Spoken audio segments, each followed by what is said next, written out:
A Letter on Religion, H.P. Lovecraft. Another master of the mysterious in fiction was Howard Phillips Lovecraft, 1890 to 1937, whose extraordinary work is, it seems, always being revived. However, as his letters demonstrate, he had no use for religion. Here, he is writing to a friend named Maurice W. Moe in 1918. Your wonderment, what I have against religion, reminds me of your recent Vagrant essay, which I had the honor of perusing in manuscript some 3 years ago. To my mind, that essay misses one point altogether. Your agnostic has neglected to mention the very crux of all agnosticism, namely, that the Judeo-Christian mythology is not true. I can see that in your philosophy, truth per se has so small a place that you can scarcely realize what it is that Galpin and I are insisting upon. In your mind, man is the center of everything, and his exact conformation to certain regulations of conduct, however affected, the only problem in the universe. Your world, if you will pardon my saying so, is contracted. All the mental vigor and erudition of the ages fail to disturb your complacent endorsement of empirical doctrines and purely pragmatic notions, because you voluntarily limit your horizon, excluding certain facts and certain undeniable mental tendencies of mankind. In your eyes, man is torn between only two influences: the degrading instincts of the savage and the temperate impulses of the philanthropist. To you, men are of but two classes: lovers of self and lovers of the race. To you, men have but two types of emotion: self-gratification, to be combated, and altruism, to be fostered. But you, consciously or unconsciously, are leaving out a vast and potent tertium quid, making an omission which cannot but interfere with the validity of your philosophical conceptions. You are forgetting a human impulse that, despite its restriction to a relatively small number of men, has all through history proved itself as real and as vital as hunger, as potent as thirst or greed. I need not say that I refer to that simplest yet most exalted attribute of our species, the acute, persistent, unquenchable craving to know. Do you realize that to many men it makes a vast and profound difference whether or not the things about them are as they appear? I recognize a distinction between dream life and real life, between appearances and actualities. I confess to an overpowering desire to know whether I am asleep or awake, whether the environment and laws that affect me are external and permanent, or the transitory products of my own brain. I admit that I am very much interested in the relation I bear to the things about me, the time relation, the space relation, and the causative relation. I desire to know approximately what my life is in terms of history, human, terrestrial, solar, and cosmical, what my magnitude may be in terms of extension, terrestrial, solar, and cosmical, and above all, what may be my manner of linkage to the general system, in what way, through what agency, and to what extent the obvious guiding forces of creation act upon me and govern my existence. And if there be any less obvious forces, I desire to know them and their relation to me as well. Foolish, do I hear you say? Undoubtedly. I had better be a consistent pragmatist, get drunk and confine myself to a happy, swinish, contented little world, the gutter, till some policeman's number 13 boot intrudes upon my philosophic repose. But I cannot. Why? Because some well-defined human impulse prompts me to discard the relative for the absolute. You would encourage me as far as the moral stage. You would agree with me that I had better see the world as it is than to forget my woes in the flowing bowl. But because I have a certain momentum and am carried a step further from the merely relative, you frown upon me and declare me to be a queer, unaccountable creature, immersed in the vicious abstractions of philosophy. Here, then, is the beginning of my religious or philosophical thought. I have not begun talking about morality yet, because I have not reached that point in the argument. entity precedes morality. It is a prerequisite. What am I? What is the nature of the energy about me, and how does it affect me?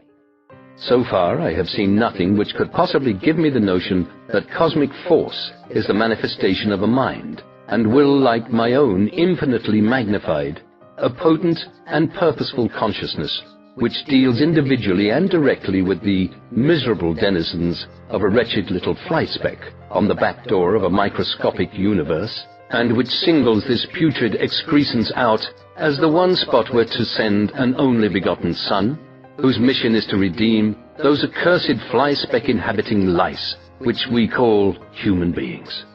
Bah. Pardon the bah. I feel several bahs, but out of courtesy I only say one. But it is also very childish. I cannot help taking exception to a philosophy that would force this rubbish down my throat. What have I against religion? That is what I have against it. Now let us view morality, which, despite your preconceived classification and identification, has nothing to do with any particular form of religion. Morality is the adjustment of matter to its environment, the natural arrangement of molecules. More especially, it may be considered as dealing with organic molecules. Conventionally, it is the science of reconciling the animal Homo, more or less, sapiens to the forces and conditions with which he is surrounded. It is linked with religion only so far as the natural elements it deals with are deified and personified. Morality antedated the Christian religion, and has many times risen superior to coexistent religions. It has powerful support from very non-religious human impulses. Personally, I am intensely moral and intensely irreligious. My morality can be traced to two distinct sources, scientific and aesthetic. My love of truth is outraged by the flagrant disturbance of sociological relations involved in so-called wrong, whilst my aesthetic sense is outraged and disgusted with the violations of taste and harmony thereupon attendant. But to me the question presents no ground for connection with the grovelling instinct of religion. However, you may exclude me from the argument, if you will. I am unduly secluded, though unavoidably so. We will deal only with materials that may presumably lie within my feeble reach. Only one more touch of ego. I am not at all passive or indifferent in my zeal for a high morality, but I cannot consider morality the essence of religion, as you seem to. In discussing religion, the whole fabric must bear examination before the uses or purposes are considered. We must investigate the cause as well as alleged effects if we are to define the relation between the two and the reality of the former. And more, granting that the phenomenon of faith is indeed the true cause of the observed moral effects, the absolute basis of that phenomenon remains to be examined. The issue between theists and atheists is certainly not, as you seem to think, the mere question of whether religion is useful or detrimental. In your intensely pragmatic mind, this question stands paramount, to such an extent that you presented no other subject of discussion in your very clever, vagrant article. But the agnostic of your essay must have been a very utilitarian agnostic. That such utilitarian agnostics do exist, I will not deny. Vide any issue of the truth seeker. But are they typical? What the honest thinker wishes to know has nothing to do with the complex human conduct. He simply demands a scientific explanation of the things he sees. His only animus toward the Church concerns its deliberate inculcation of demonstrable untruths in the community. This is human nature.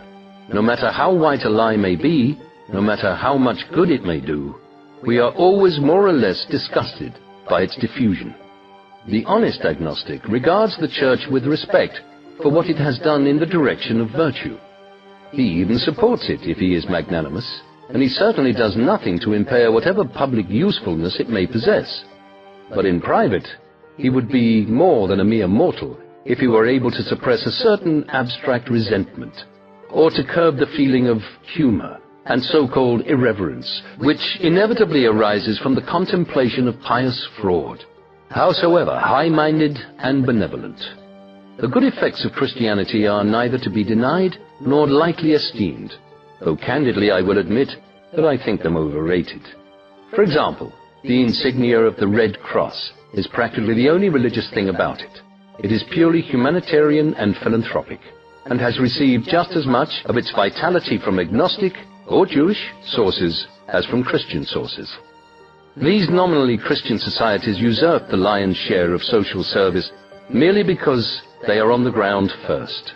Free and rational thought is relatively new, and rationalists find it just as practicable to support these existing Christian charities as to organize new ones that might create a division of energy, and therefore decrease the efficiency of organized charity as a whole. And by the way, was not Belgium relief work largely non-religious? I may be mistaken, but all this is aside from my main argument anyway. I am not protesting against the recognition of Christianity's accomplishments. This has nothing to do with absolute bases of faith.